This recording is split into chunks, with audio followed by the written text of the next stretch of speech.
अस्सलाम वालेकुम स्टूडेंट। तो जैसा कि आपको मालूम है कि हमने 9th क्लास मैथमेटिक्स पैक्टा के मुताबिक जो स्मार्ट सिलेबस है वो स्टार्ट किया हुआ है। तो आज का जो हमारा लेक्चर नंबर 3 है वो है एक्सरसाइज 1.1 क्वेश्चन नंबर 3 पे। तो वो कहता है express the following as rational number p by q where p and q are integer and q not equal to 0। अब आपके पास जो भी नंबर होगा आपने उसको एक्सप्रेस करना है p बाई क्यू की फॉर्म में, रैशनल नंबर में, ठीक है। तो इसको हम स्टार्ट करते हैं। सबसे पहले आपने इसको लेट कर लेना है कि ये किसके इक्वल है, x के इक्वल है। लेट x इज इक्वल 0.4 बार।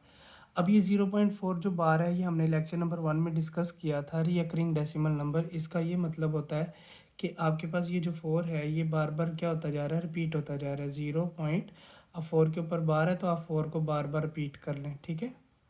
आप जितनी मर्जी मरतबा लिख सकते हैं, इसको आगे डॉट डॉट लगा दें कि ये चलता जा रहा है। इसको आप कह लें कि ये इक्वेशन नंबर आपके पास क्या है, 1। ठीक हो गया।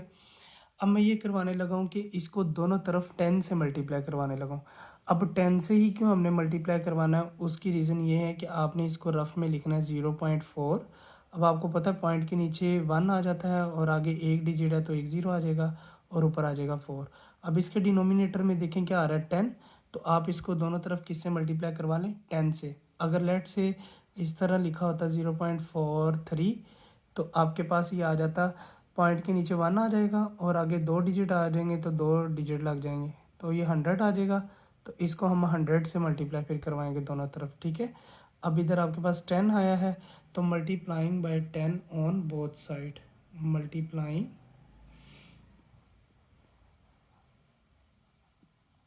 Bye 10 on both side. आप इसको दोनों तरफ 10 से क्या करवा दें, मल्टीप्लाई करवा दें। Multiplying by 10 on both side, दोनों तरफ। तो ये आपके पास आ जाएगा 10 मल्टीप्लाई एक्स इज इक्वल, फिर इसको मल्टीप्लाई करवाएं 10 से, ही आ जाएगा 10 मल्टीप्लाई 0.4444, ठीक है। 10 को x से मल्टीप्लाई करवाएं, ये आपके पास आ जाएगा 10x इज इक्वल, 10 को इससे जब आप कैलकुलेटर से मल्टीप्लाई करवाएंगे तो ये आपके पास आ जाएगा 4.444, ठीक है। अब इसको आप नाम दे दें, ये इक्वेशन नंबर क्या है आपके पास, 2। सही हो गया। अब मैं इसको करवाने लगा हूँ सब्ट्रैक्ट। इक्वेशन 1 जो है वो 1x है, इक्वेशन 2 में 10x लिखा हुआ है तो ये बड़ी वैल्यू है।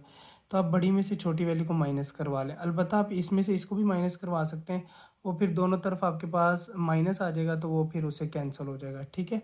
तो अब आप इधर लिख लें subtract, subtract equation 1 from equation 2, ठीक है। इक्वेशन 1 को आप क्या करें, इक्वेशन 2 से, 2 में से माइनस करवा दें। तो लेफ़्ट वाली वैल्यू में से लेफ़्ट वाली वैल्यू माइनस होगी और राइट वाली वैल्यू में से राइट वाली वैल्यू माइनस हो जाएगी। तो ये आपके पास आ जाएगा 10x माइनस, वो ऊपर x आ जाएगा इक्वेशन 1 का, और फिर आ जाएगा 4.444 माइनस 0.4444। मैंने क्या किया, लेफ़्ट वाली वैल्यू में से लेफ़्ट वाली वैल्यू माइनस करवा दी, राइट वाली वैल्यू में से राइट वाली वैल्यू माइनस करवा दी। तो 10 में से 10x में से 1x निकालेंगे तो ये आपके पास आ जाएगा 9x इज़ इक्वल, अब ये आपके पास आ जाएगा, इसको इसमें से जब माइनस करवाएंगे ना तो आपके पास समथिंग इस तरह आंसर आएगा 3.99 एंड सो ऑन। तो जब आप इसको राउंड ऑफ करेंगे तो ये आपके पास 4 ही बनेगा। तो आप इसको 4 लिख लें डायरेक्ट। अब x के साथ 9 मल्टीप्लाई और उधर जाके क्या हो जाएगा, डिवाइड।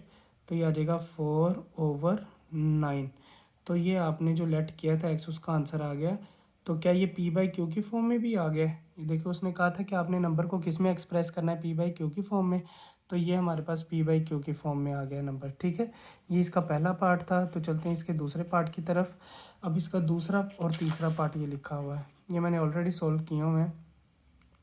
अब इसका दूसरा पार्ट सेम वैसे ही, सबसे पहले हम इसको लेट करेंगे कि ये x के इक्वल है और अब 37 के ऊपर बार है, 37 को रिपीट करते जाएं। तो 3 टाइम रिपीट कर लें, 4 टाइम रिपीट कर लें, ठीक है। तो आपके पास आ जाएगा इक्वेशन नंबर 1। अब इसको मल्टीप्लाइंग करवा लें दोनों तरफ 100 से। 100 से क्यों मल्टीप्लाई करवाएंगे, इधर मैं आपको बता देता हूँ, ये 0.37 है और पॉइंट के नीचे लगता है 1 और आगे दो डिजिट हैं तो दो डिजिट के दो ज़ीरो आ जाएंगे, ऊपर 37 रह जाएगा। ये जो नीचे 100 आ गया तो इसलिए मैंने 100 से दोनों तरफ क्या करवा दिया है, मल्टीप्लाई करवा दिया। तो आप जब इसे मल्टीप्लाई करवाएंगे आ जाएगा 100 मल्टीप्लाई एक्स, और 100 को इस सारी वैल्यू से मल्टीप्लाई करवा दे, ठीक है। 100 को एक्स से मल्टीप्लाई करवाएंगे तो आपके पास आ जाएगा 100x, 100 को इससे मल्टीप्लाई करवाएंगे जब आप कैलकुलेटर से तो ये आ जाएगा 37.37 एंड 37 आप सॉरी बोलते हैं, इसको आप कह लें ये आपके पास क्या है, इक्वेशन नंबर 2। अब आपने क्या करना है, इक्वेशन 1 को इक्वेशन 2 में से माइनस करवा देना है। तो ये 100x और ये कितने x लिखे हुए हैं, 1x। 100x में से 1x को माइनस करवा दें, फिर राइट वाली वैल्यू में से राइट को राइट के साथ माइनस करवा दें और लेफ़्ट को लेफ़्ट के साथ।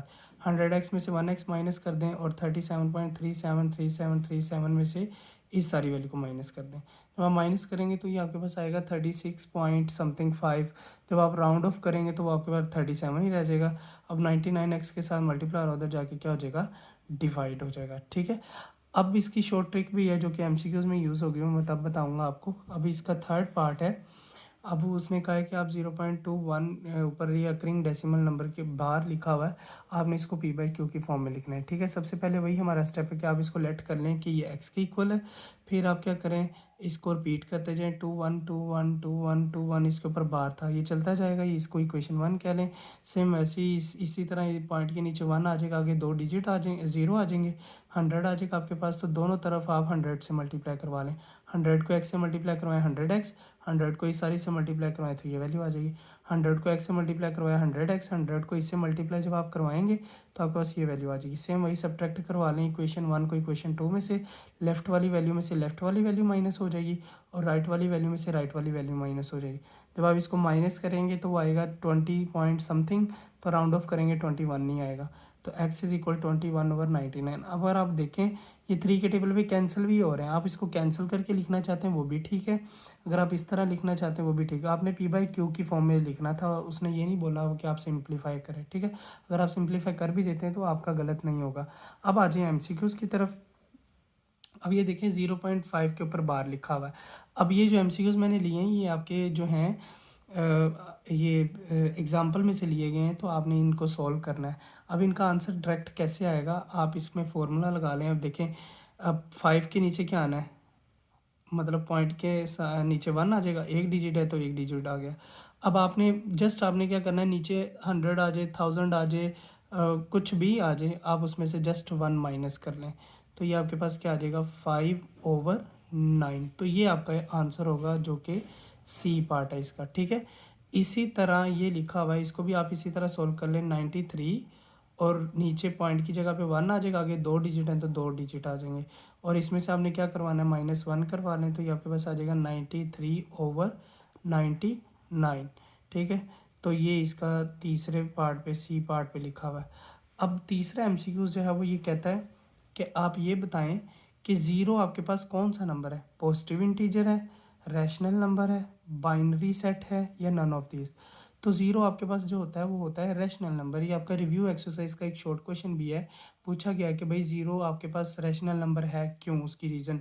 अब देखें ज़ीरो लिखा हुआ है ना, अब आपने ज़ीरो को बताना है कि ये रैशनल नंबर है या नहीं है। अब देखिए ज़ीरो के नीचे कुछ नहीं है तो क्या है, 1, तो ये पी बाई क्यू की फॉर्म में लिखा हुआ है, तो ये आपके पास क्या है, रैशनल नंबर।